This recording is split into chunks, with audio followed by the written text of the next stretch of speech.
నమస్తే, నేను Yashoda. Welcome to Pallavi TV. Municipal ఎన్నికల్లో మెజారిటీ స్థానాల్లో కాషాయ జెండా ఎగరవేయాలని బీజేపీ పట్టుదలతో ఉంది. 60% పైగా మున్సిపాలిటీలు, కనీసం 5 కార్పొరేషన్లను దక్కించుకోవాలని టార్గెట్ పెట్టుకుంది. ఇందుకోసం బీజేపీ ఎంపీలు, ఎమ్మెల్యేలు, ఎమ్మెల్సీలు, యువ మోర్చా నేతలు కష్టపడుతున్నారు. మరోవైపు వికసిత తెలంగాణ బీజేపీ సంకల్ప పత్రం పేరుతో ఆ పార్టీ మేనిఫెస్టోను శుక్రవారం విడుదల చేసింది. బీజేపీ గెలిస్తే పెండింగ్ ట్యాక్స్లలో వెసులుబాటు కల్పిస్తామని ఆ పార్టీ రాష్ట్ర అధ్యక్షులు రామచంద్రరావు వెల్లడించారు. మోడర్న్ మున్సిపాలిటీలుగా తీర్చిదిద్దుతామని చెప్పారు. మున్సిపాలిటీ ఎన్నికల్లో బీజేపీ గెలుస్తుందని ఆయన ధీమా వ్యక్తం చేశారు. మాకు పూర్తి నమ్మకం ఉన్నది. ఈరోజు తెలంగాణలో మున్సిపాలిటీస్లో భారతీయ జనతా పార్టీ గెలుస్తుంది. మీ గెలిచిన వెంటనే మేము వస్తే అధికారంలో కాదు, ఇక్కడ మేము వస్తాము అధికారంలో. మున్సిపాలిటీస్లో మేము ఏమేమి పనులు చేస్తామని చెప్పినాం. దానిలో కొన్ని హైలైట్స్ మాత్రం మీకు చెప్తాను, ఎందుకంటే 2-3 రాజకీయ పాయింట్లు కూడా మాట్లాడాలి కాబట్టి. లాంగ్ పెండింగ్ హౌస్ ట్యాక్సెస్ ఏదైతే ఉన్నాయో దాని విషయంలో ఒక వెసులుబాటు చిన్నగా కట్టడానికి ఇస్తాము.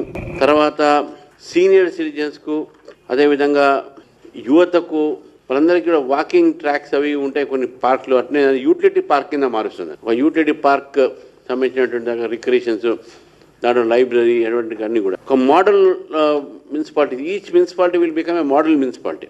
ఎంక్రోచ్మెంట్స్ కూడా కానీ, గవర్నమెంట్ ల్యాండ్స్ కానీ, మున్సిపల్ ల్యాండ్స్ కానీ ఎక్కడ కూడా కబ్జాలకు మేము చావు చేయము.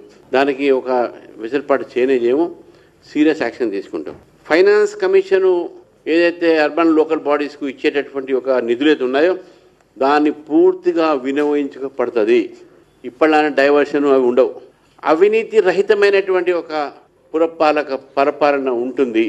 ఎవరైనా మా పార్టీలో అవినీతికి పాల్పడితే వెంటనే వారి మీద చర్య కూడా ఉంటుంది.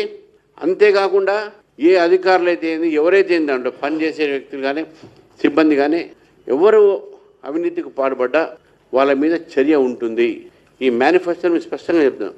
ఏ కరప్షన్ ఫ్రీ మున్సిపల్ గవర్నెన్స్, ఎక్కడ కూడా అవినీతి లేకుండా, skill development centres, job training centres, యువతకు మంచి ఒక అవకాశం ఆ స్థానికంగానే దొరకాలి అనేటువంటి వాస్తవానికి ఇవాళ మనం చూస్తున్నాం. చాలామంది మూవ్ అవుతా ఉన్నారు. అట్లా కాకుండా యువతకు స్కిల్ డెవలప్మెంట్స్ పెండి అక్కడే వారికి ఒక ఉద్యోగాలు వచ్చేటటువంటి ఒక ప్రయత్నం కూడా ఈ పురపాలక సంఘాలు చేస్తాం.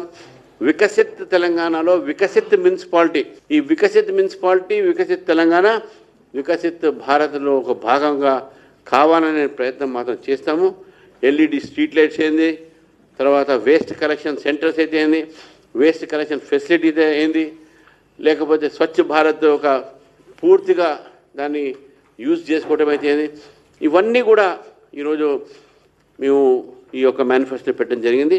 పన్నులను పెంచకపోవటం, మున్సిపాలిటీలు, కార్పొరేషన్ల పరిధిలో వారం రోజుల్లో ఇండ్ల నిర్మాణాలకు అనుమతులు, బస్తీ దవాఖానాల ఏర్పాటు, స్మార్ట్ సిటీలుగా అభివృద్ధి, clean city, green town, 100% under ground drainage నిర్మాణం, దేవాలయాల రక్షణ, మహిళల రక్షణ కోసం చర్యలు, మున్సిపాలిటీల్లో దోమలు, పందులు, కుక్కలు, కోతుల బెడద నివారణ లాంటి ప్రధాన అంశాల్ని బీజేపీ మేనిఫెస్టోలో చేర్చింది.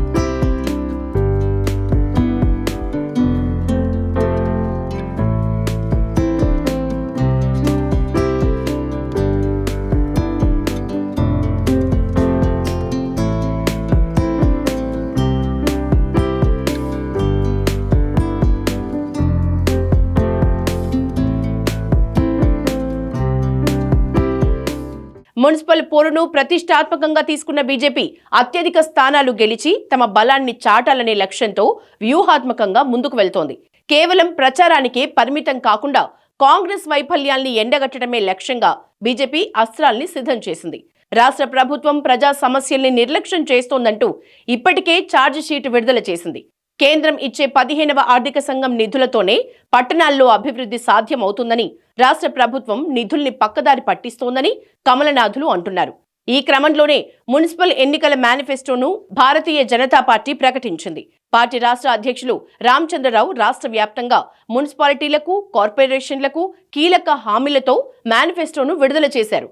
ప్రధాన అంశాల్లో కోతులు, కుక్కల బెడద నివారణను చేర్చారు.